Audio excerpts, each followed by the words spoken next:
Hello friends, जय जगन्नाथ। तो आज भिडियो आम डिस्कसन करवा ओटीटी परीक्षा 2026 ओडिया ग्रामर एक इम्पोर्टाट क्लास जो थी कि आपण मानकर OTT all previous year question को आम डिस्कसन करवा जहाँकि आपण मानकर ओटीटी एग्जाम 2022 रु 2012 मसीहा पर्यंत आसी प्रश्न को डिस्कसन करवा। जदि आपण मानक ये भिडियोटी भल लगे निश्चित भाव में लाइक करेंगे, कमेंट करेंगे, ता सहित सेयार करेंगे और जो मन के चैनल को प्रथम थर विजिट करुवे चैनल को सब्सक्राइब कर रखिए। तो चलतु डेरी नक आज भिडियोटी को आरंभ करवा। तो प्रथम प्रश्न अच्छी निम्नलिखित क्यों रूढ़ीर अर्थ जत्न नेबा? आखि देबा, आखि पकेइबा, आखि रखिबा ना आखि बुलेबा? तो जत्न नेबा ए रूढ़ीर अर्थ कौन हम? माने आखि रखिबा ता अर्थ होची जत्न नेबा। आखि रखिबा अर्थ होची जत्न नेबा। तो नेक्स्ट क्वेश्चन देछि तळे पकेइबा एही रूढ़ीर अर्थ कौन हेबो? अमान्य करिबा ना अनुमान करी कहिबा ना प्रशय देबा ना अन्य को ठकिबा? तळे पकेइबा अर्थ होची कोन ना अमान्य करिबा। ए ऑप्शन राइट हेबो। तो नेक्स्ट क्वेश्चन देछि अभिन्न अन्य स्वरवर्ण परे थिले अकार परिस्थिति विसर्ग रे कौन हुए? र हुए ना स हुए ना लोप हुए ना ओ हुए? जदि अभिन्न स्वरवर्ण परे थिले अकार परिस्थिति रे विसर्ग रे हमरा लोप पाइबो। तो बी ऑप्शन राइट हो। तो नेक्स्ट क्वेश्चन देछि उत्तम प्रतिष्ठा लाभ करी अछंती जे याकू एक पद रे प्रकाश कले कौन हेबो? उत्तम प्रतिष्ठा लाभ करी अछंती जे ताको हम एक पद रे प्रकाश कले कौन आसीबो? प्रतिष्ठित हम ना लब्ध प्रतिष्ठित हम ना लब्ध प्रतिष्ठित हम ना प्रतिष्ठा लाभ हम? तो ये आपण मान राइट आंसर हम लब्ध प्रतिष्ठा। जे उत्तम प्रतिष्ठा लाभ कर लब्ध प्रतिष्ठा कहवा। तो नेक्स्ट क्वेश्चन देछि केदार गौरी काव्यर रचयिता किए? तो ओटीटी पेपर 2 रे आपण मान गोटे प्रश्न आसीबो, लेखा और लेखक गोटे प्रश्न आसीबो केदार गौरी काव्यर रचयिता किए? तो राइट आंसर हम ऑप्शन नंबर बी राधानाथ राय। तो नेक्स्ट क्वेश्चन देछि गाँ गंडा। गाँ गंडा एथिरे गंडा पदटी केउ प्रकार अवय? देखंतु एटा आपण मानकर ध्वन्यानुकारी हम ना कहीं धड़ धड़ कड़ कड़ मड़ मड़ एटा सब जीव एटारे। एटा होछि गोटे पद विकारमूलक। पद विकारमूलक कहीं गंडार अर्थ किसी ना जमी गप सप है पासन कुशन सेमती गाँ गंडा यहाँ हूँ पद विकारमूलक अवय। तो नेक्स्ट क्वेश्चन देछि निम्नलिखित मध्यरु केउटी असंपन्न वर्तमान कालर क्रिया? केउटी असंपन्न वर्तमान कालर क्रिया हेउची हुअंती ना हेउथांती ना हेउथिबो? तो राइट आंसर कौन आसीबो? केउटा असंपन्न वर्तमान काल संपन्न हेई नै कोटा ना हेउची? ए ऑप्शन राइट हम। तो परवर्ती प्रश्न अच्छी तुमे गाँव को जीव रेखांकित पदटी क्यों प्रकार सर्वनाम? तुमे गाँव को जीव ये तुमेटा कौन क्यों प्रकार सर्वनाम ना ये व्यक्तिवाचक सर्वनाम हम? सी ऑप्शन राइट हम। तो नेक्स्ट क्वेश्चन देछि पूजा पाई फूल और फल आनिब एठारे ओ क्यों प्रकार अवय? पूजा पाई फूल ओ फल आनिब ये ओटा हूँ आमर कौन ना संयोजक अवय। दुईटा पद को संयोग करुच्ची तो संयोजक अवय हम ये राइट आंसर। किंतु मात्र परंतु ये सब आसब बीजोजक। तो नेक्स्ट क्वेश्चन देछि केउटी मिश्र क्रिया दर्शन करवा पढ़ा आसी मागिला या भितर मिश्र क्रिया कोटा? तो राइट आंसर कौन हम ये ना दर्शन करवा यहाँ हूँ गोटे मिश्र क्रिया। तो नेक्स्ट क्वेश्चन देछि निकट शब्द रे केउं अर्थ रे नि उपसर्ग व्यवहृत? निकट शब्द रे केउं अर्थ रे नि उपसर्ग व्यवहार करा जायछि? कौशल सादृश्य सामीप्य ना मध्य रे? तो निकट अर्थ ये सामीप्य अर्थ रे व्यवहार करा जायछि। तो सी ऑप्शन राइट हम। तो नेक्स्ट क्वेश्चन देछि केउंटी विशेषण पद नुहे? या भितर विशेषण पद नुहे कोटा ना अनुष्ठान? ये अनुष्ठान हूँ गोटे विशेष्य पद। डी ऑप्शन राइट हम। तो नेक्स्ट क्वेश्चन देछि प्रदेश युक्त इक है प्रादेशिक केउं अर्थ रे इक प्रत्यय होइछि? ଅଧ୍ୟୟନ ଅର୍ଥରେ ନା ସମ୍ବନ୍ଧ ଅର୍ଥରେ ନା ଜୀବିକା ଅର୍ଥରେ ନା ଜାତ ଅର୍ଥରେ। ତ ପ୍ରଦେଶ ଯୁକ୍ତ ଇକୋ ହେଲା ପ୍ରାଦେଶିକ। ଏଠି ଇକୋଟା କେଉଁ ଅର୍ଥରେ ହେଇଛି ନା ଏଠି ସମ୍ବନ୍ଧ ଅର୍ଥରେ ହେଇଛି।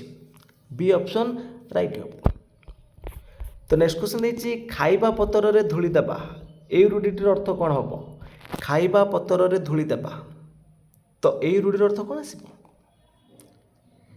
ନା ଜୀବିକା ଛଡ଼ାଇ ନେବା। ଅପସନ୍ ନମ୍ବର ଏ ହେବ ରାଇଟ୍ ଆନ୍ସର୍। ତ ନେକ୍ସଟ କ୍ୱେଶ୍ଚନ୍ ଦେଇଛି ତୁଣ୍ଡ ବାଇଦ ସହସ୍ର କୋଶ। ତୁଣ୍ଡ ବାଇଦ ସହସ୍ର କୋଶ ଏଇ ଲୋକବାଣୀଟିର ଅର୍ଥ କ'ଣ ଆସିବ? ତ ରାଇଟ୍ ଆନ୍ସର୍ ହେବ ଏଠି ଆପଣମାନଙ୍କର ଅପସନ୍ ନମ୍ବର ବି ହେବ। ଲୋକ ମୁଖରେ କଥା ବହୁ ଦୂର ପ୍ରସରିଯାଏ। ତ ନେକ୍ସଟ କ୍ୱେଶ୍ଚନ୍ ଦେଇଛି ଦୁଃଖିତ ଏହା କେଉଁ ପଦ? ଦୁଃଖିତଟା କେଉଁ ପଦ? କ୍ରିୟା ନା ଅବୟ ନା ସର୍ବନାମ ନା ବିଶେଷଣ? ଦୁଃଖିତଟା ହେଉଛି ଆମର ଗୋଟେ ବିଶେଷଣ ପଦ। ଡି ଅପସନ୍ ରାଇଟ୍ ହେବ। ତ ନେକ୍ସଟ କ୍ୱେଶ୍ଚନ୍ ଦେଇଛି କେଉଁଟି ପଦ୍ମ ଶବ୍ଦର ପ୍ରତିଶବ୍ଦ ନୁହେଁ? ରାଜୀବ ଦେଇଛି, ନିରୋଧ, ବାରିଜ, ପଣ୍ଡୁରିକ। କେଉଁଟା ପଦ୍ମର ପ୍ରତିଶବ୍ଦ ନୁହେଁ? ରାଜୀବ ଅର୍ଥ ପଦ୍ମ, ବାରିଜ ଅର୍ଥ ପଦ୍ମ, ପଣ୍ଡୁରିକ ଅର୍ଥ ପଦ୍ମ, କିନ୍ତୁ ନିରୋଧ ଅର୍ଥ ପଦ୍ମ ନୁହଁ। ତାହେଲେ ସି ଅପସନ୍ ରାଇଟ୍ ହେବ। ତ ନେକ୍ସଟ କ୍ୱେଶ୍ଚନ୍ ଦେଇଛି ଧୁଆମୂଳା ଅଧୁଆମୂଳା ସବୁ ସମାନ। ଏଇ ରୂଢ଼ିର ଅର୍ଥ କ'ଣ? ଧୁଆମୂଳା ଅଧୁଆମୂଳା ସବୁ ସମାନ। ବିଷମ ସମସ୍ୟାରେ ପଡ଼ିବା ନା ସମସ୍ତଙ୍କୁ ସମାନ ବିଚାର କରିବା ନା ଗୁରୁତ୍ୱ ଉପଲବ୍ଧ ନ କରିବା ନା ସହଜରେ ସମାଧାନ ହେବା। ତ ଧୁଆମୂଳା ଅଧୁଆମୂଳା ସମାନ ଅର୍ଥ ହେଉଛି ସମସ୍ତଙ୍କୁ ସମାନ ବିଚାର କରିବା। ବି ଅପସନ୍ ରାଇଟ୍ ହେବ। ନେକ୍ସଟ କ୍ୱେଶ୍ଚନ୍ ଦେଇଛି ଏମନ୍ତ ଭୂଇଁ ଚାକୁଣ୍ଡା ବୁଣିଲେ ଉଠଇ ନାହିଁ। ତ ରେଖାଙ୍କିତ ପଦଟି କେଉଁ ପ୍ରକାର ଅବୟ? ଯେଉଁ ଏମନ୍ତ ଅଛି ବିକଳ୍ପାର୍ଥକ ହେବ ନା ସାଦୃଶ୍ୟାର୍ଥକ ହେବ ନା ବିପ୍ସାର୍ଥକ ହେବ ନା ସମ୍ମତି ସୂଚକ ହେବ? ଦେଖନ୍ତୁ ବିପ୍ସାର୍ଥକ ହେବନି, ଯେଉଁଟା ରିପିଟ୍ ଥିବ ହେଲା, ଘନ ଘନ, ମୁହୁର୍ ମୁହୁର୍, ବାରମ୍ବାର, ଏଇଟା ସବୁ ବିପ୍ସାର୍ଥକରେ ଯିବ। ତ ବିକଳ୍ପ ଅର୍ଥ ଏଠି ହେବ କି? ବିକଳ୍ପ କିଛି ନାହିଁ ତ ନାହିଁ ଏଠି, ତ ବିକଳ୍ପ ଅର୍ଥ ହେବନି ଏଠି, ତାହେଲେ ଏଇଟା ସାଦୃଶ୍ୟ ହେବ। ତ ବି ଅପସନ୍ ରାଇଟ୍ ହେବ। ତ ନେକ୍ସଟ କ୍ୱେଶ୍ଚନ୍ ଦେଇଛି ପ୍ରତିକୂଳ ଶବ୍ଦରେ କେଉଁ ଅର୍ଥରେ ପ୍ରତି ଉପସର୍ଗ ବ୍ୟବହୃତ? ପ୍ରତିକୂଳ, ତ କେଉଁ ଅର୍ଥରେ ପ୍ରତି ଉପସର୍ଗ ବ୍ୟବହାର କରାଯାଇଛି? କୂଳର ବିପରୀତ ପ୍ରତିକୂଳ, ତାହେଲେ ଆମେ ବିପରୀତ ଅର୍ଥ ବ୍ୟବହାର କରିପାରିବା। ଏଠି ସାଦୃଶ୍ୟ ହେବନି କି ସମାନ ଅର୍ଥ ନାହିଁ କି ସମୀପ ହେବନି, ତାହେଲେ ଏ ଅପସନ୍ ରାଇଟ୍ ହେବ। ତ ନେକ୍ସଟ କ୍ୱେଶ୍ଚନ୍ ଦେଇଛି ଅବସ୍ଥା ଅସମ୍ଭାଳ ହେବା ଅର୍ଥ ପ୍ରକାଶ କରୁଥିବା ରୂଢ଼ିଟିକୁ ଚିହ୍ନାଅ। ଅବସ୍ଥା ଅସମ୍ଭାଳ ହେବା ଅର୍ଥ ପ୍ରକାଶ କରୁଥିବା ରୂଢ଼ିଟିକୁ ଚିହ୍ନାଅ।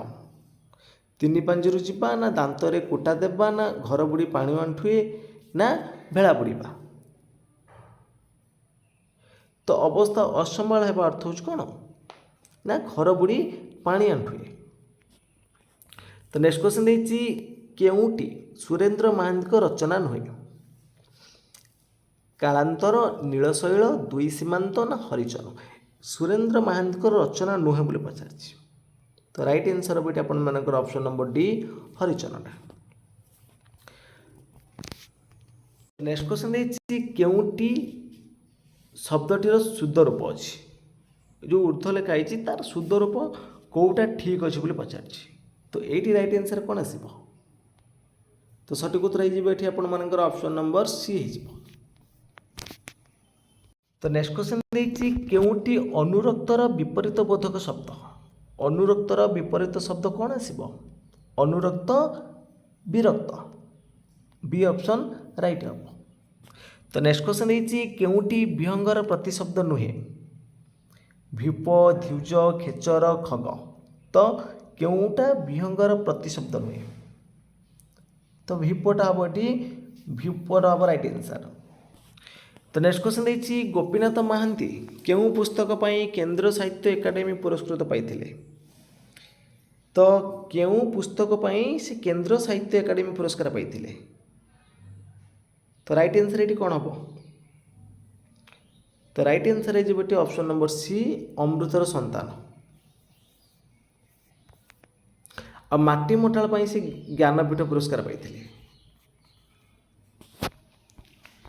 ତ ନେକ୍ସଟ କ୍ୱେଶ୍ଚନ୍ ଦେଇଛି କେଉଁଟି ସମ ପର୍ଯ୍ୟାୟଭୁକ୍ତ ରୂଢ଼ି ନୁହେଁ? ଖତଗଦାର ପଦ୍ମ, କାଠିକର ପାଠ, ଏଣ୍ଡୁଅ ପରି ମୁଣ୍ଡ ଟୁଙ୍ଗାରିବା ନା ବୋଝ ଉପରେ ନଳିତା ପିଡ଼ା? କେଉଁଟା ସମାନ ନୁହଁ ଦେଖନ୍ତୁ ଏଇଟା ହେଉଛି ଏଇ ଯେଉଁ ତିନିଟା ଦେଇଛି ଆପଣମାନଙ୍କର ଏଇ ତିନିଟା ହେଉଛି ଏଠି କୌଣସି କ୍ରିୟା ନାହିଁ ତ ଏମାନେ କ୍ରିୟାହୀନ ରୂଢ଼ି ହେବ କିନ୍ତୁ ଏଣ୍ଡ ପରି ମୁଣ୍ଡ ଟଙ୍ଗାରିବା ଏଇଟା ହେଉଛି ତୁଳନାତ୍ମକ ରୂଢ଼ି ରହିଛି। ତ ରୂଢ଼ି ଆମର ତିନି ପ୍ରକାର, ଗୋଟେ ହେଲା କ୍ରିୟାଯୁକ୍ତ ରୂଢ଼ି, ଗୋଟେ ହେଲା କ୍ରିୟାହୀନ ରୂଢ଼ି, ଆଉ ଗୋଟେ ହେଲା ତୁଳନାତ୍ମକ ରୂଢ଼ି। ତାହେଲେ ଏଠି ସି ଅପସନ୍ ରାଇଟ୍ ହେବ। ତ ନେକ୍ସଟ କ୍ୱେଶ୍ଚନ୍ ଦେଇଛି ନିମ୍ନୋକ୍ତ ମଧ୍ୟରୁ କେଉଁଟି ବିଶେଷ୍ୟ ପଦ? ତ ଏଇଠି ବିଶେଷ୍ୟ ପଦ କ'ଣ ଅଛି? ତ ରାଇଟ୍ ଆନ୍ସର ହେବ ଅପସନ୍ ନମ୍ବର ବି ଥଇଥାନ୍ତା। ତ ନେକ୍ସଟ କ୍ୱେଶ୍ଚନ୍ ଦେଇଛି ଥରକୁ ଥର ପିଲାଟି ମ୍ୟାଲେରିଆରେ ଶିକାର ହୋଇଛି। ଏଠି ଭୁଲ ଦେଇଛି, ଏଇଟା ମ୍ୟାଲେରିଆ ହେବ ଟିକେ। ଥରକୁ ଥର ପିଲାଟି ମ୍ୟାଲେରିଆରେ ଶିକାର ହେଉଛି। ତ ବାକ୍ୟଟି ଯେଉଁ ଥରକୁ ଥରଟା କେଉଁ ପ୍ରକାର ଅବୟ? ବିଭକ୍ତି ସୂଚକ ନା ପଦାନ୍ୱୟୀ ନା ସଂଯୋଜକ ନା ବିପସାର୍ଥକ? ଏଇଠି ଦେଖନ୍ତୁ କୌଣସି ବିଭକ୍ତି ନାହିଁ, ଧର ତାଙ୍କ ଦ୍ୱାରା ଏ କାମ ହେବନି। ଏଇଠି ବିଭକ୍ତି ଥିଲେ ବିଭକ୍ତି ଆମେ କରିଥାନ୍ତେ, ଯେକୌଣସି ବିଭକ୍ତି ଥିବ ବିଭକ୍ତି ସୂଚକ କରିବା। ପଦାନ୍ୱୟ ତ ହେବନି, ପଦ ଦୁଇଟା ସଂଯୋଗ କରୁନି, ସଂଯୋଜକ ଅବୟ ମଧ୍ୟ ନୁହଁ, ଓ ଏବଂ ଲାଗିନି କେଉଁଠି, ତ ଏଇଟା ବିପସାର୍ଥକ ହେବ। ଡି ଅପସନ୍ ରାଇଟ୍ ହେବ। ତ ନେକ୍ସଟ କ୍ୱେଶ୍ଚନ୍ ଦେଇଛି ପ୍ରକ୍ଷିପ ଅନ୍, ଏହି ପ୍ରକୃତି ପ୍ରତ୍ୟୟରୁ ସୃଷ୍ଟି ଶବ୍ଦଟି କ'ଣ ହେବ? ତ ଏଇଟା ହେବ ଆପଣମାନଙ୍କର କ'ଣ ହେବ? ପ୍ରକ୍ଷେଳନ ଦେଇଛି, ପ୍ରକ୍ଷେପଣ ଦେଇଛି, ପ୍ରକ୍ଷେପ ଦେଇଛି, ପ୍ରଖ୍ୟାତ ଦେଇଛି। ତ ଏଇଟା ହେଇଯିବ ପ୍ରକ୍ଷେପଣ। ବି ଅପସନ୍ ରାଇଟ୍ ହେବ। ତ ନେକ୍ସଟ କ୍ୱେଶ୍ଚନ୍ ଦେଇଛି କେଉଁଟି ସକର୍ମକ କ୍ରିୟା? ମାନେ କେଉଁଥିରେ ଦେଖନ୍ତୁ କର୍ମ ଅଛି, କାଶିବା, ମାପିବା, ମରିବା, କମ୍ପିବା। କାଶିବାରେ କୌଣସି ନାହିଁ, କର୍ମ ନାହିଁ। ମାପିବା ତ କ'ଣ ଗୋଟେ ମପା ଯାଉଛି, ତ ଏଠି ଆସିବ କର୍ମ ରହିବ ଏଠି। ମରିବା କ'ଣ ମଲା, କିଛି ନାହିଁ। କମ୍ପିବା କିଛି ଆସିବନି, ତ ବି ଅପସନ୍ ଏଠି ରାଇଟ୍ ହେବ। ତ ନେକ୍ସଟ କ୍ୱେଶ୍ଚନ୍ ଦେଇଛି ଗୁପ୍ତ କଥା ପ୍ରକଟ କରିବା, ଏଇ ଅର୍ଥ ବୁଝାଉଥିବା ଲୋକବାଣୀଟି କ'ଣ ହେବ?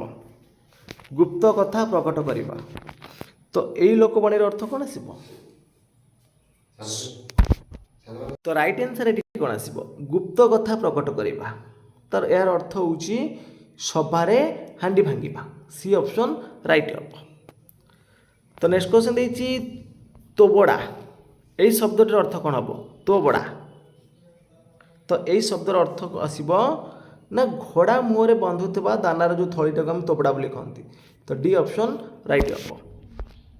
ତ ନେକ୍ସଟ କ୍ୱେଶ୍ଚନ୍ ଦେଇଛି ଶ୍ରୀଯୁକ୍ତ ବନ୍ତ ହେଲା ଶ୍ରୀବନ୍ତ, କେଉଁ ଅର୍ଥରେ ବନ୍ତ ପ୍ରତ୍ୟୟ ବ୍ୟବହାର କରାଯାଇଛି? ଅଛି ନା ଆଧିପତ୍ୟ ନା ଜାତ ନା ଭାବ? ଶ୍ରୀଯୁକ୍ତ ବନ୍ତ ହେଲା ଶ୍ରୀବନ୍ତ, ତ କେଉଁ ଅର୍ଥରେ ଏଠି ବନ୍ତ ପ୍ରତ୍ୟୟ ଅଛି? ତ ରାଇଟ୍ ଆନ୍ସର ହେବ ଏଠି ଆପଣମାନଙ୍କ ଅପସନ୍ ନମ୍ବର ଏ ହେବ। ତ ନେକ୍ସଟ କ୍ୱେଶ୍ଚନ୍ ଦେଇଛି ନିମ୍ନୋକ୍ତ ମଧ୍ୟରୁ କେଉଁଟି ସାଦୃଶ୍ୟବୋଧକ ଅବୟ? ସାଦୃଶ୍ୟବୋଧକ ଅବୟ କେଉଁଟା? ତ ରାଇଟ୍ ଆନ୍ସର ହେବ ଏଠି ଆପଣମାନଙ୍କର ଦେଖନ୍ତୁ ଯେଉଁ ଢଙ୍ଗ ଢଙ୍ଗ ଦେଇଛି, ଏଇଟା ହେଉଛି ଧନାତ୍ମକ। ଓହୋ ମାନେ ସମ୍ବୋଧନ କରୁଛି, ହଇ ଏସବୁ ହେବନି, ତ କେନିଟା ହେବ ଏଠି ରାଇଟ୍ ଆନ୍ସର। ତ ଏ ଅପସନ୍ ରାଇଟ୍ ହେବ। ନେକ୍ସଟ କ୍ୱେଶ୍ଚନ୍ ଦେଇଛି ଧରାକୁ ସରା ମଣିବା, ଏଇ ଲୋକବାଣୀଟିର ଅର୍ଥ କ'ଣ ହେବ? ଧରାକୁ ସରା ମଣିବା, ତ ଏହାର ଅର୍ଥ ପ୍ରକାଶ କରୁଥିବା ଲୋକବାଣୀଟି କ'ଣ ହେବ? ତ ଅପସନ୍ ଭିତରୁ ଆପଣମାନଙ୍କ ରାଇଟ୍ ଆନ୍ସର ହେବ ଅପସନ୍ ନମ୍ବର ବି, ନା ଅତି ଗର୍ବ ଭାବ ପ୍ରଦର୍ଶନ କରିବା ଅର୍ଥ ହେଉଛି ଧରାକୁ ସରା ମଣିବା। ତ ନେକ୍ସଟ କ୍ୱେଶ୍ଚନ୍ ଦେଇଛି କେଶରୀ, କେଉଁ ଶବ୍ଦଟି ଏହାର ପ୍ରତିଶବ୍ଦ ନୁହେଁ? ତ କେଶରୀ ଅର୍ଥ ହେଉଛି କ'ଣ? ତ ସିଂହ ଆସିବ, ତ କଣ୍ଠୀରବ ରହିବ, ମୃଗପତି ରହିବ, ପଞ୍ଚଶିକ ରହିବ, କିନ୍ତୁ ମତଙ୍ଗ ହେବନି। ତ ଡି ଅପସନ୍ ଏଠି ରାଇଟ୍ ହେବ। ତ ନେକ୍ସଟ କ୍ୱେଶ୍ଚନ୍ ଦେଖିବା। ନେକ୍ସଟ କ୍ୱେଶ୍ଚନ୍ ଦେଇଛି ଦେଣାର ବିପରୀତ ଶବ୍ଦ କ'ଣ? ଦେଣାର ବିପରୀତ ଶବ୍ଦ ହେଉଛି କ'ଣ? ଦେଣାର ପାଉଣା। ବି ଅପସନ୍ ରାଇଟ୍ ହେବ।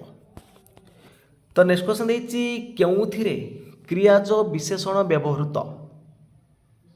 କେଉଁଥିରେ କ୍ରିୟାଜ ବିଶେଷଣ ବ୍ୟବହାର କରାଯାଇଛି? ତ ରାଇଟ୍ ଆନ୍ସର ହେବ ଅପସନ୍ ନମ୍ବର ଡି। ତ ନେକ୍ସଟ କ୍ୱେଶ୍ଚନ୍ ଦେଇଛି ତାଙ୍କର ସନ୍ତାନ ଜାତ ହେଲା, ରେଖାଙ୍କିତ ପଦଟି କେଉଁ ପ୍ରକାର ସର୍ବନାମ? ଯେଉଁ ତାଙ୍କରଟା କେଉଁ ପ୍ରକାର ସର୍ବନାମ? ଏଠି ଦେଖନ୍ତୁ ପ୍ରଶ୍ନବାଚକ ହେବ ନାହିଁ, ନିର୍ଣ୍ଣାୟକ ନାହିଁ, ନିର୍ଦ୍ଦେଶାତ୍ମକ ହେବନି, ତ ପୁରୁଷବାଚକ ହେବ ଏଠି ରାଇଟ୍ ଆନ୍ସର। ତ ନେକ୍ସଟ କ୍ୱେଶ୍ଚନ୍ ଦେଇଛି କେଉଁ ବାକ୍ୟଟିରେ ଅସମାପିକା କ୍ରିୟାର ବ୍ୟବହାର କରାଯାଇଛି? ଅସମାପିକା କ୍ରିୟାର କେଉଁଠି ବ୍ୟବହାର କରାଯାଇଛି? ତ ଗଜପତି ପୁରୁଷୋତ୍ତମ ଦେବ କାଞ୍ଚି ବିଜୟ କରି ବହୁ ଧନ ରତ୍ନ ଧରି ଉତ୍କଳ ପ୍ରତ୍ୟାବର୍ତ୍ତନ କଲେ। এইটি দেখন্তু বি অপশন ଦେଇଛି ସାହିତ୍ୟ କ୍ଷେତ୍ରରେ ବିଶେଷ ଅବଦାନ ପାଇଁ ଜ୍ଞାନପୀଠ ପୁରସ୍କାର ଦିଆଯାଏ। ଏଇଟା ଠିକ୍ ଅଛି, ସମାପିକା କ୍ରିୟା ବ୍ୟବହାର କରାଯାଇଛି, ଏଇଟା ସମାପିକା ବ୍ୟବହାର କରାଯାଇଛି। ସେ ଦ୍ରୁତ ବେଗର ଚାଲିପାରନ୍ତି ମାତ୍ର ଦୌଡ଼ି ପାରନ୍ତି ନାହିଁ, ଏଇଟା ଠିକ୍ ଅଛି। ବୁଢ଼ୀମା ପିଲାଙ୍କୁ ଗପ କହିଲେ, ଏଇଟା ବି ଠିକ୍ ଅଛି। କିନ୍ତୁ ଏଇଠି ଦେଖନ୍ତୁ ଗଜପତି ପୁରୁଷୋତ୍ତମ ଦେବ କାଞ୍ଚି ବିଜୟ କରି ବହୁ ଧନରତ୍ନ ଧରି ଉତ୍କଳ ପ୍ରତ୍ୟାବର୍ତ୍ତନ କଲେ, ଏଇଟା ହେଉଛି ଅସମାପିକା କ୍ରିୟା। ତାହେଲେ ଏ ଅପସନ୍ ଏଠି ରାଇଟ୍ ହେବ। ତ ନେକ୍ସଟ କ୍ୱେଶ୍ଚନ୍ ଦେଖିବା। ନେକ୍ସଟ କ୍ୱେଶ୍ଚନ୍ ଦେଇଛି ତଦିତାନ୍ତ ଶବ୍ଦ କାହାକୁ କୁହାଯାଏ? ତ ତଦିତାନ୍ତ ଶବ୍ଦ କାହାକୁ କହିବା ନା ଶବ୍ଦ ସହ ପ୍ରତ୍ୟୟ ଯୋଗ କଲେ ତଦିତ ହେବ, ଶବ୍ଦ ସହିତ ପ୍ରତ୍ୟୟ ରହିଲେ ତଦିତ ହେବ। ବି ଅପସନ୍ ରାଇଟ୍ ହେବ। ନେକ୍ସଟ କ୍ୱେଶ୍ଚନ୍ ଦେଇଛି ନିଷ୍ପତ୍ତି କରିବା এই অর্থ প্রকাশ করুথিবা রূঢ়িটি কোণ হব? নিষ্পত্তি করিবা, তো এই রূঢ়ির অর্থ কোণ হব না কথা ছিণ্ডাইবা। অপশন নম্বর সি হব এটি রাইট আনসার। তো নেক্সট কোশ্চেন দিয়েছি কেউটা বিভাবরীর প্রতিশব্দ নুহে? জ্যামি, ক্ষণতা না ক্ষপা না অহন? কেউটি বিভাবরীর প্রতিশব্দ নুহে? তো রাইট আনসার কোণ হব আপন মানে কমেন্ট বক্সরে জনাইবে। তো নেক্সট কোশ্চেন ଦେଖିବା। ନେକ୍ସଟ କୋଶ୍ଚେନ୍ ଦେଇଛି ବୃଥା ଚେଷ୍ଟା এই ଅର୍ଥ ବୁଝାଉଥିବା ଲୋକବାଣୀଟି କ'ଣ ହେବ? ତ ବୃଥା ଚେଷ୍ଟା ତାମାନେ ନଈ ସୁଅକୁ ବାଲିବନ୍ଧ, ନଈ ସୁଅକୁ ବାଲିବନ୍ଧ। ତ ନାଇଁ ମାମୁଁ ଠାରୁ କଣା ମାମୁଁ ଭଲ, ମାନେ ଆଦ ନଥିବା ଅପେକ୍ଷା କିଛି ରହିଟା ଭଲ। ତ ଢୋକେ ପିଇ ଦଣ୍ଡେ ଜି ମାନେ କଷ୍ଟମଷ୍ଟେ ବଞ୍ଚିବା। ତ କୂପମଣ୍ଡୁକ ମାନେ ସଙ୍କୁଚିତ ପରିବେଶରେ ପଡ଼ିଥିବା ବ୍ୟକ୍ତି। ନେକ୍ସଟ କ୍ୱେଶ୍ଚନ୍ ଦେଇଛି କେଉଁ ଲୋକ ଏଭଳି କାମ କରିବ ନାହିଁ? ରେଖାଙ୍କିତ ପଦଟି କେଉଁ ପ୍ରକାର ବିଶେଷଣ? ଏ ଯେଉଁ କେଉଁଟା ଏଠି ଆସିବ ତୁମର କ'ଣ ନା ସର୍ବନାମ ବିଶେଷଣ। ତ ନେକ୍ସଟ କ୍ୱେଶ୍ଚନ୍ ଦେଇଛି ଦାମ୍ପତ୍ୟ। ଦାମ୍ପତ୍ୟ ଶବ୍ଦଟି କେଉଁ ପ୍ରତ୍ୟୟ ଯୋଗରେ ଗଠିତ ହୋଇଛି? ଦାମ୍ପତ୍ୟର କେଉଁ ପ୍ରତ୍ୟୟ ଲାଗିଛି? ଦମ୍ପତି ଯୁକ୍ତ ଜ ହେଲା ଦାମ୍ପତ୍ୟ। ତ ବି ଅପସନ୍ ଏଠି ରାଇଟ୍ ହେବ। ତ ନେକ୍ସଟ କ୍ୱେଶ୍ଚନ୍ ଦେଇଛି କେଉଁ ପୁସ୍ତକ ପାଇଁ ଗୋପୀନାଥ ମହାନ୍ତି କେନ୍ଦ୍ର ସାହିତ୍ୟ ଏକାଡେମୀ ପୁରସ୍କାର ପାଇଥିଲେ? ତ ସେ କେନ୍ଦ୍ର ସାହିତ୍ୟ ଏକାଡେମୀ ପୁରସ୍କାର ପାଇଥିଲେ ଅମୃତର ସନ୍ତାନ ପାଇଁ, ଆଉ ମାଟି ମଟାଳ ପାଇଁ ସେ ଜ୍ଞାନପୀଠ ପୁରସ୍କାର ପାଇଥିଲେ। ତ ନେକ୍ସଟ କ୍ୱେଶ୍ଚନ୍ ଦେଇଛି କେଉଁଟି ପ୍ରେରଣାର୍ଥକ କ୍ରିୟା? ତ ପ୍ରେରଣାର୍ଥକ କ୍ରିୟା କ'ଣ ନା କର୍ତ୍ତା ନିଜେ ନକରି ଅନ୍ୟ ଦ୍ୱାରା କରାଇବା। ତ ଅସାଅ ମାନେ ନିଜେ ନ ଆସିକି ଅନ୍ୟ ଦ୍ୱାରା ଅଣାଇବା। ତ ଏଠି ଡି ଅପସନ୍ ରାଇଟ୍ ହେବ। ତ ନେକ୍ସଟ କ୍ୱେଶ୍ଚନ୍ ଦେଇଛି ପ୍ରବର୍ତ୍ତନର ବିପରୀତ ଶବ୍ଦଟି କ'ଣ? ପ୍ରବର୍ତ୍ତନର ବିପରୀତ ଶବ୍ଦଟି କ'ଣ? ତ ରାଇଟ୍ ଆନ୍ସର୍ ଏଠି ହେବ କ'ଣ? ପ୍ରବର୍ତ୍ତନର ବିପରୀତ ଶବ୍ଦ କ'ଣ ଆସିବ? ନିବର୍ତ୍ତନ। ତ ନେକ୍ସଟ କ୍ୱେଶ୍ଚନ୍ ଦେଇଛି ନି ଉପସର୍ଗ କେଉଁ ଅର୍ଥରେ ବ୍ୟବହାର କରାଯାଏ? ନି ଉପସର୍ଗଟା କେଉଁ ଅର୍ଥରେ ବ୍ୟବହାର କରାଯାଏ? ତ ରାଇଟ୍ ଆନ୍ସର୍ ହେବ ଏଠି ଆପଣମାନଙ୍କର ଅପସନ୍ ନମ୍ବର ଏ ହେବ, ବିରତି ଅର୍ଥରେ ବ୍ୟବହାର କରାଯିବ। ଏ ଅପସନ୍ ରାଇଟ୍ ହେବ। ତ ନେକ୍ସଟ କ୍ୱେଶ୍ଚନ୍ ଦେଇଛି ଶୁଦ୍ଧ ବାକ୍ୟଟି ବାଛ। ଗୋଟିଏ ପିମ୍ପୁଡ଼ିଟିଏ ପାଣିରେ ଭାସି ଯାଉଛି, ତ ଗୋଟିଏ ଅଛି ପୁଣି ପିମ୍ପୁଡ଼ିଟିଏ, ତାହେଲେ ଏଇଠି ଭୁଲ ଅଛି। ସାଧୁ ବହୁତ ଲୋକମାନଙ୍କର, ସାଧୁ ଲୋକମାନଙ୍କର ହେଇଥିଲେ ଠିକ୍ ହେଇଥାନ୍ତା, ବହୁତ ଲୋକମାନଙ୍କର ମନୋକାମନା ବି ଭୁଲ ଅଛି। ତ ଉତ୍ତରଟି ସଂକ୍ଷିପ୍ତରେ ଲେଖ, ଏଇଟା ବି ଭୁଲ ଅଛି। ଉତ୍ତରଟିକୁ ସଂକ୍ଷେପରେ ଲେଖ, ତାହେଲେ ତିନିଟାଙ୍କ ବାକ୍ୟରେ ଆମର ଅଶୁଦ୍ଧି ଅଛି। ତାହେଲେ ଡି ଅପସନ୍ ରାଇଟ୍ ଥିବ ନା ଆପଣଙ୍କ ସୌଜନ୍ୟରେ ମୁଁ ମୁଗ୍ଧ, ଏଇଟା ଠିକ୍ ଅଛି। ତ ନେକ୍ସଟ କ୍ୱେଶ୍ଚନ୍ ଦେଇଛି ଜୟ କରିବାର ଇଚ୍ଛା ଏକ ପଦରେ ପ୍ରକାଶ କଲେ କ'ଣ ହେବ? ଜୟ କରିବାର ଇଚ୍ଛାକୁ ଆମେ ଚିକିତ୍ସା ବୋଲି କହିବା। ତ ବି ଅପସନ୍ ରାଇଟ୍ ହେବ। ତ ଜିଜ୍ଞାସା ଅର୍ଥ ହେଉଛି ଜାଣିବାର ଇଚ୍ଛା, ଜାଣିବାର ଇଚ୍ଛାକୁ ଜିଜ୍ଞାସା କହିବା। ତ ନେକ୍ସଟ କ୍ୱେଶ୍ଚନ୍ ଦେଇଛି କେଉଁ ରୂଢ଼ିଟି ଠକ ଅର୍ଥରେ ପ୍ରଚଳିତ? କେଉଁ ରୂଢ଼ିଟି ଠକ ଅର୍ଥରେ ପ୍ରଚଳିତ? ତ ରାଇଟ୍ ଆନ୍ସର୍ ହେବ ଏଠି ଅପସନ୍ ନମ୍ବର ବି ବକ ଧାର୍ମିକଟା। ତ ନେକ୍ସଟ କ୍ୱେଶ୍ଚନ୍ ଦେଇଛି କେଉଁଟି ସ୍ୱଭାବ କବି ଗଙ୍ଗାଧର ମେହେରଙ୍କର ରଚନା ନୁହେଁ? ପଦ୍ମମାଳୀ, ଇନ୍ଦୁମତୀ, ଅହଲ୍ୟାସ୍ତବ୍ଧ, ତପସ୍ୱିନୀ। ତ ରାଇଟ୍ ଆନ୍ସର୍ ହେବ ଏଠି option number A Padmamali. Next question ଦେଇଛି ସକାମର ବିପରୀତ ଶବ୍ଦ କ'ଣ ହେବ? ସକାମର ବିପରୀତ ହେବ କ'ଣ? ସକାମ, ନିଷ୍କାମ। ତ ନେକ୍ସଟ କ୍ୱେଶ୍ଚନ୍ ଦେଇଛି ବ୍ୟକ୍ତି ବା ସଂଜ୍ଞାବାଚକ ବିଶେଷ୍ୟଟି ନିର୍ଦ୍ଦିଷ୍ଟ ସଂଜ୍ଞାକୁ ନ ବୁଝାଇ ସମୂହର ତୁଳନାତ୍ମକ ପ୍ରତୀକ ରୂପେ ବ୍ୟବହୃତ ହେଲେ ସେହି ପଦକୁ କ'ଣ କୁହାଯିବ? ତ ସେହି ପଦକୁ ଆମେ କ'ଣ ବୋଲି କହନ୍ତି? ମାନେ କୌଣସି ବ୍ୟକ୍ତିଙ୍କୁ ନ ବୁଝେଇକି ଗୋଟେ ସଂଜ୍ଞାକୁ ନ ବୁଝାଇକି ଗୋଟେ ସମୂହକୁ ବୁଝେଇବ, ସେଟାକୁ ଜାତିବାଚକ ବିଶେଷ୍ୟ କହିବା। ଯେମିତିକି ନଦୀ, ନଦୀ କହିଲେ କୌଣସି ଗୋଟେ ନିର୍ଦ୍ଦିଷ୍ଟ ସଂଜ୍ଞାକୁ ବୁଝାଉଛି କି? ଗୋଟେ ସମୂହ ଯେତିକି ନଦୀ ରହିଲା ସବୁ ନଦୀକୁ ବୁଝାଉଛି, ତାହେଲେ ଏଇଟା ଜାତିବାଚକ ବିଶେଷ୍ୟ ହେବ। ନେକ୍ସଟ କ୍ୱେଶ୍ଚନ୍ ଦେଇଛି ବିଶେଷ୍ୟ ପଦ ଆଗେ ରହି ବିଶେଷଣ ପଦ ପଛରେ ରହିଲେ, ଆଗେ ବିଶେଷ୍ୟ ପଦ ରହିବ ତାପରେ ବିଶେଷଣ ପଦ ରହିବ। ଯେମିତିକି ଦେଇଛି ଭଙ୍ଗା ଘର ବା ଘରଟି ଭଙ୍ଗା, ଘରଟି ଭଙ୍ଗା, ତ ଆଗେ ରହିଛି ବିଶେଷ୍ୟ ପଦ ତାପରେ ରହିଛି ବିଶେଷଣ ପଦ, ତାହେଲେ ଏଇଟା କେଉଁ ପ୍ରକାର ଯିବ ନା ଏଇଟା ହେଇଯିବ ବିଧେୟ ବିଶେଷଣ। ତ ନେକ୍ସଟ କ୍ୱେଶ୍ଚନ୍ ଦେଇଛି ପାବକ ଶବ୍ଦର ଶୁଦ୍ଧ ସନ୍ଧି ବିଚ୍ଛେଦ କଲେ କ'ଣ ହେବ? ପାବକର ସନ୍ଧି ବିଚ୍ଛେଦ କଲେ କ'ଣ ଆସିବ? ପାବକ ନା ପୋ ଯୁକ୍ତ ଅକ ହେଲା ପାବକ। ତ ନେକ୍ସଟ କ୍ୱେଶ୍ଚନ୍ ଦେଇଛି ଉଡ଼ନ୍ତା, ଏହା କେଉଁ ପ୍ରକାର ପଦ? ତ ଉଡ଼ନ୍ତାଟା ହେଉଛି ଆମର କ'ଣ କ୍ରିୟାବାଚକ ବିଶେଷଣ। ବି ଅପସନ୍ ରାଇଟ୍ ହେବ ଏଠି। ତ ନେକ୍ସଟ କ୍ୱେଶ୍ଚନ୍ ଦେଇଛି ଜେସାକୁ ତେସା, ଏହା କେଉଁ ପ୍ରକାର ବାକ୍ୟ? ତ ଜେସାକୁ ତେସା, ତ ଏଇଟା ହେଉଛି ଆମର ଗୋଟେ ଜଟିଳ ବାକ୍ୟ, ତ ସି ଅପସନ୍ ଏଠି ରାଇଟ୍ ହେବ। फ्रेंड्स आज क्लास टी सरीजाई। जदि आपको ये क्लास भल लगी निश्चित भाव में लाइक करेंगे, कमेंट करेंगे, ता सहित सेयार करेंगे और जो मैंने चैनल को प्रथम थर विजिट करुवे चैनल को सब्सक्राइब रखिए। तो फ्रेंड्स आज ये जय जगन्नाथ, जय हिंद।